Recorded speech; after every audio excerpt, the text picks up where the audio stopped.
Binabash ngayon ng mga fans ni AZ ang housemate na si Shuvi dahil sa tila paninisi niya sa naturang housemate para sa kanilang weekly task.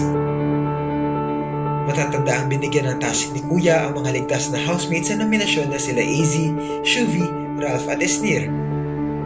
Kinakailangan nilang makabuo ng Cup Tower at maitawid ito sa binuong maliit na bahay ni Kuya. Hindi lang ito weekly task dahil nakasalalay din dito kung makakabalik ang mga kasamang housemates o mananatili na lang sila sa secret room. Sa kalagitnaan na paggawa nila ng task ay nasira ang tower at habang muli nila itong binubuo ay humirit si Shuvi kay AZ sa Bisaya na tapos ay matamaan mo na naman to. Bagay na dinepensahan ni AZ at sinabing hindi siya ang nakatama noong nahulog ang tower. Yung totoong ninja, yung mga gamo-gamo yung totoong ninja bakala. I'm just like you. Why not? Try tayo nung same na ano. Kanina? Oo, pero sa first yung kay Cyril 3 lang siya. Oo. Hindi, yung parang circle-circle. Okay. Laban niya ng gawin. Gusto mo ako? Laban niya ng gawin. Gusto mo ako? Tapos may gano'n sa din mo sa... Wait lang, kailangan natin may... Tay, dili ako ang nakaigaw kanina doon. Ha? Ayaw ka lang. Huwag ko naglago. Hindi ka. Tapos may gano'n sa din mo sa... Wait lang, kailangan natin may... Tay, dili ako ang nakaigaw kanina doon.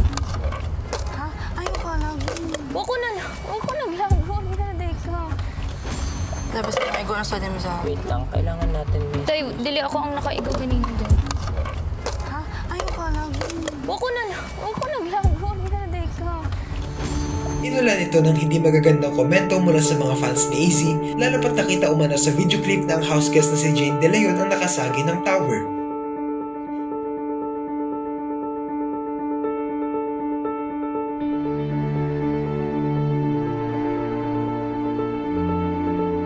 Dagdag pa nila, hindi nila nagustuhan na pagsabi ni Shuvi na galit sa kanya si AZ, ngayong nilinaw na noong una pa lang ng nasabing housemate na hindi siya galit sa kanya.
Samantala, may mga dumepensa rin kay Shuvi at sinabing biktima lang siya ng bad edit na nasabing programa. Dagdag pa nila, normal lang ang ganitong tensyon lalo na kung nakakaramdam sila ng pressure. Dahil ang mahalaga naman ay maayos na silang dalawang matapos ang task na ito.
Ano ang masasabi niyo rito?